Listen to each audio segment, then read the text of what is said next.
जी, इस वीडियो में हम स्पैनिंग ट्री के ऊपर बात करेंगे। स्पैनिंग ट्री से मुराद एक ऐसा सब ग्राफ जिसमें तमाम वर्टिसेस शामिल होते हैं लेकिन कोई साइकिल नहीं होता। इस कॉन्सेप्ट को समझने के लिए एक एग्जांपल का सहारा लेते हैं। ये हमने यहाँ पे एक सैम्पल ग्राफ लिया है। ये basically complete undirected weighted graph है जिसमें 4 वर्टिसेस हैं, V1, V2, V3 and V4। और एज वेट्स भी हमने जो है वो एग्जाम्पल को आसान रखने के लिए सादा से लिए हैं, 1, 2, 3, 4, 5 और 6।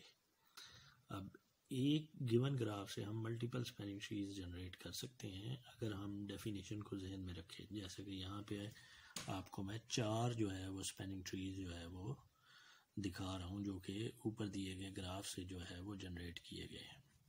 अब इसमें देखें, जो पहला स्पैनिंग ट्री है एक्सट्रीम लेफ्ट साइड पे T1, उसमें हमने V1 से V2 वाले एज को कंसिडर किया, फिर V2 से V3 और इसी तरह V3 से V4। तो हमने चारों वर्टिसेस भी विजिट कर लिए। और दूसरी कंडीशन जो कि हमने डेफिनेशन में बताई थी कि ग्राफ में, सब ग्राफ में कोई साइकिल नहीं होना चाहिए, वो भी इस स्पैनिंग ट्री में जो है वो आपको नज़र आ रही होगी कि फर्स्ट जो स्पैनिंग ट्री है उसमें कोई साइकिल नहीं है।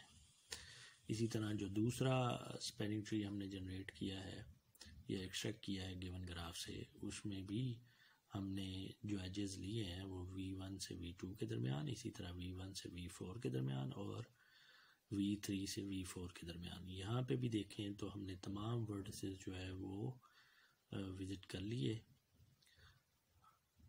लेकिन यहाँ पे भी आपको कोई साइकिल नज़र नहीं आ रहा। तो आप गिवन ग्राफ से कोई भी ऐसा सब ग्राफ जनरेट करें जिसमें तमाम वर्टिसेस विज़िट तो हो रहे हों लेकिन कोई साइकिल मौजूद ना हो, वो बेसिकली स्पैनिंग ट्री कहलाता है। तो इस तरह एक गिवन ग्राफ से आप मल्टीपल जो है वो स्पैनिंग ट्रीज जनरेट कर सकते हैं, जैसा कि हमने स्पैनिंग ट्री 3 और स्पैनिंग ट्री 4 की सूरत में भी दिखाया है। ठीक है, अब सवाल ये पैदा होता है कि यहाँ तो आपके पास जो है वो एक छोटी सी एग्जांपल है जिसको आप जो है वो पेपर पे भी बड़ी आसानी से उसके मुतल्लिका स्पैनिंग ट्रीज जनरेट कर सकते हैं। कोई ऐसा खुदकार तरीक़ाकार या कोई खुदकार एल्गोरिदम जिसके ज़रिए ये स्पैनिंग ट्रीज जनरेट किए जा सकते हैं? तो जी बिल्कुल, 2 टेक्निक इससे रिलेटेड ऑलरेडी हम पढ़ चुके हैं, DFS और BFS, डेप्थ फर्स्ट सर्च और ब्रेड्थ फर्स्ट सर्च। तो ये दोनों टेक्निक्स जो है वो बेसिकली एक गिवन ग्राफ से स्पैनिंग ट्री जनरेट करने के लिए इस्तेमाल होती हैं। Thank you very much.